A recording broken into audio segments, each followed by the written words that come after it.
오늘 말씀은 고린도후서 3장 1절에서 11절까지입니다. 제목은 공격받을수록 드러나는 복음의 위대함입니다. 오늘 우리가 본문의 다시 자천하기를 시작하겠느냐? 우리가 어찌 어떤 사람처럼 추천서를 너희에게 붙이거나 혹은 너희에게 받거나 할 필요가 있느냐? 너희는 우리의 편지라 우리 마음에 썼고 무사람이 알고 읽는 바라. 너희는 우리로 말미암아 나타난 그리스도의 편지니 이는 먹으로 쓴 것이 아니요 오직 살아계신 하나님의 영으로 쓴 것이며 또 돌판에 쓴 것이 아니요 오직 육의 마음판에 쓴 것이라.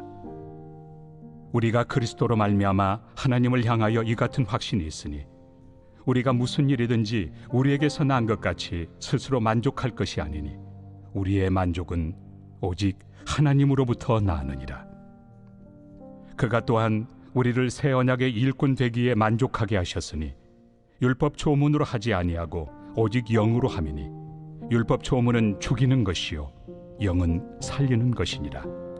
돌에 써서 새긴 죽게 하는 율법 초문의 직분도 영광이 있어 이스라엘 자손들은 모세 얼굴에 없어질 영광 때문에도 그 얼굴을 주목하지 못하였거든. 하물며 영의 직분은 더욱 영광이 있지 아니하겠느냐?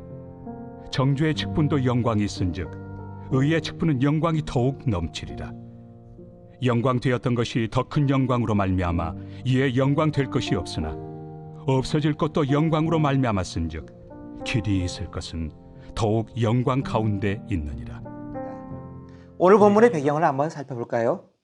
오늘 본문을 조금 천천히 읽어보면 진정으로 순수하게 평생을 바쳐 복음을 전했던 바울에게 어려움이 닥쳤는데 그 어려움은 바로 그 자신과 그가 전한 복음에 대한 공격이었음을 짐작할 수 있습니다. 근데 이러한 공격에 대항하는 바울이 방법이 아름답습니다. 엉뚱한 방법으로 대응하는 것이 아니고 우리가 흔히 말하는 전공법, 즉 복음의 일꾼답게 복음과 그 복음의 일꾼으로서의 직분의 고귀함을 들어서 반박하고 있다는 것입니다. 조금 본문이 어렵게 느껴질 수도 있습니다. 그렇지만 가만히 읽어보면 복음의 탁월성, 또 복음의 일꾼에게 주어진 그 영광에 대해서 우리에게 정확하게 알려주고 있습니다. 그래서 오늘은 그가 받은 공격에 대응하여 나갔던 두 가지 방법을 간단히 나누고자 합니다. 첫 번째는요, 추천서의 문제입니다. 1절에서 5절이죠. 바울은 그 당시 예수 그리스도의 복음이 시작된 유명한 예루살렘 모교회의 파송을 받은 사람이 아니었습니다. 이방인 지역에 세워진 작은 교회 안디옥에서 파송받은 제일 막내 영적 지도자에 불과했습니다. 사도행전 13장 1절을 보시면 됩니다. 그러니 그를 회방하는 사람들은 예루살렘 교회의 추천서도 지니지 못한 사람이라고 그를 비난한 겁니다. 그들의 공격하는 말이 100% 틀린 것은 아닙니다. 이런 경우 우리는 어떻게 대처해야 할까요? 오늘 본문 1절에서 2절을 제가 읽어드리겠습니다. 우리가 다시 자천하기를 시작하겠느냐? 우리가 어찌 어떤 사람처럼 추천서를 너에게 붙이거나 혹은 너에게 받거나 할 필요가 있느냐?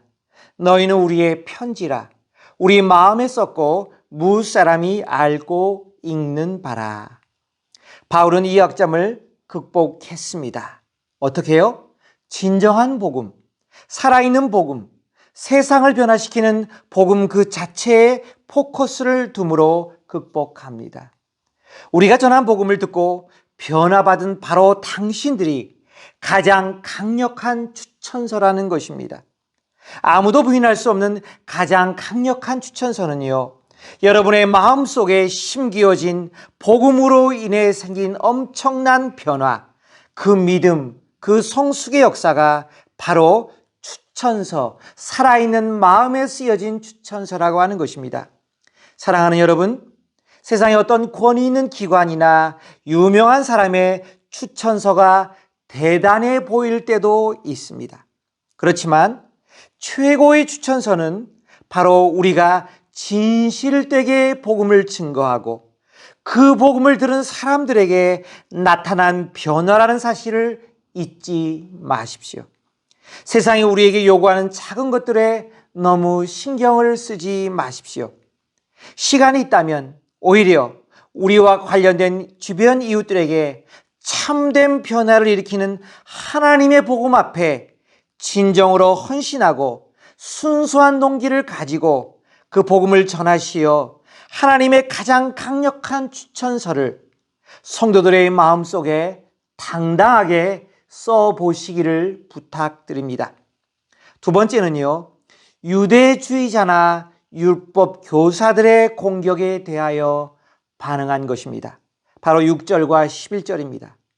이번에는 바울에게 맡겨진 사명, 즉 새 언약의 일꾼의 사명이 그전까지 유대주의자들이나 율법을 전하는 거짓 교사들과 비교할 수 없는 소중한 사명임을 구체적으로 증언하며 자랑하고 있습니다. 오늘 본문에 나오는 새 언약의 일꾼, 즉 바울이 맡은 직분과 그전까지 구약의 율법의 일꾼과 비교를 잠깐 언급하고자 합니다. 6절에 보면요, 율법의 초문으로 기록된 옛 언약과 성령으로 인해서 직접 기록된 새 언약은 다르다는 겁니다. 당연하죠. 어떻게 문자와 하나님의 성령의 역사를 비교할 수 있겠습니까? 두 번째도 역시 6절인데요.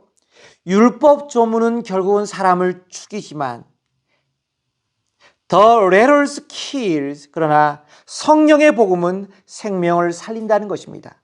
The Spirit gives life라고 말합니다. 비교가 안 되죠.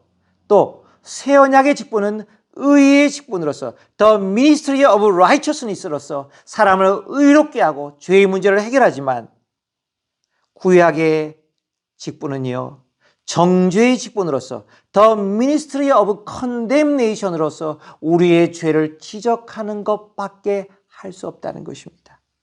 마지막으로 새 언약의 직분은 영원한 영광의 직분이지만 더 permanent glory가 있는 직분이지만 다른 것은 모세의 경우처럼 결국은 없어질 영광의 직분에 불과하다는 것입니다. The glory with an end에 불과하다는 것입니다. 어찌 보면 이 내용은 쉽게 저와 여러분에게 한 번에 읽어서 다가오지 않을 수도 있습니다. 그렇지만 바울은 그가 전하는 복음과 그의 사역을 방해했던 그들 때문에 잠시 힘들었지만 오히려 그것이 기회가 되어 바울이 맡은 복음과 이를 전하는 직분이 얼마나 값어치 있는 고귀한가를 다시 발견하게 되었다는 것입니다. 할렐루야! 바울의 헌신과 열정을 통한 복음 사역이 왕성해질수록 반대자의 공격도 역시 더 강력해졌습니다.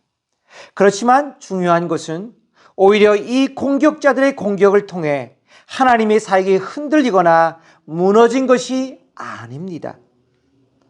다이아몬드가 아무리 주변 환경이 더러운 진흙이나 쓰레기 더미 속에 감춰져 있다고 해서 다이아몬드가 아닙니까? 아닙니다. 오히려 진흙 속에서 쓰레기 더미 속에서 다이아몬드는 더 광채를 확실하게 발할 수 있다는 것입니다. 사랑하는 여러분, 마지막으로 이런 권면을 드립니다. 혹시 여러분이 지금 머무르는 환경이나 주변 사람들이 여러분의 존재를 무시하고 여러분이 전하는 복음과 사역을 방해하고 있을 수도 있습니다. 그렇지만 낙심하지 마십시오. 그들의 외면과 비난에 풀이 주고 그만 그 모든 아름다운 복음과 사역을 멈추지 마시기를 바랍니다. 우리 안에 예수 그리스도가 살아있고 성령님께서 나와 함께 하신다면 우리는 세상이 알아주던 그렇지 않던 간에 여전히 하나님의 일꾼이요 새 언약의 증거자입니다. 결국은 예수님의 복음 안에서 진실되게 성실하게 일하는 자들이 승리할 수밖에 없다는 것이 바로 오늘 본문이 증언하는 소중한 진리입니다. 바라옵기는 그 어떤 비난이나 공격에도 흔들리지 말고 주님과의 온전한 교제 속에서 성령님의 인도를 받아 순전한 복음, 생명의 복음, 능력의 복음을 들고 한 걸음 한 걸음 전진하시기를 당부드립니다. 기도하겠습니다. 하나님 감사합니다. 오늘 바울이 하나님 복음을 전하는 환경 속에 참으로 어려운 역경에 처했지만 거기에 기가 죽거나 눌리지 아니하고 다시 복음의 그 진수 속으로 들어가 하나님의 복음이 얼마나 위대한지, 내가 맡은 그 직분이 얼마나 아름다운 고귀한 사명이 담긴 직분인지를 발견함으로써 다시금 일어나서 당당하게 복음을 증거하고 있는 모습을 봅니다. 바로 오나옵기는 우리도 이 자세를 본받아 이 아름다운 복음의 사명을 끝까지 감당하는 주의 백성 되게 하여 주시옵소서. 감사드리오며 이 모든 말씀 우리 주 예수님의 이름으로 기도하옵나이다. 아멘.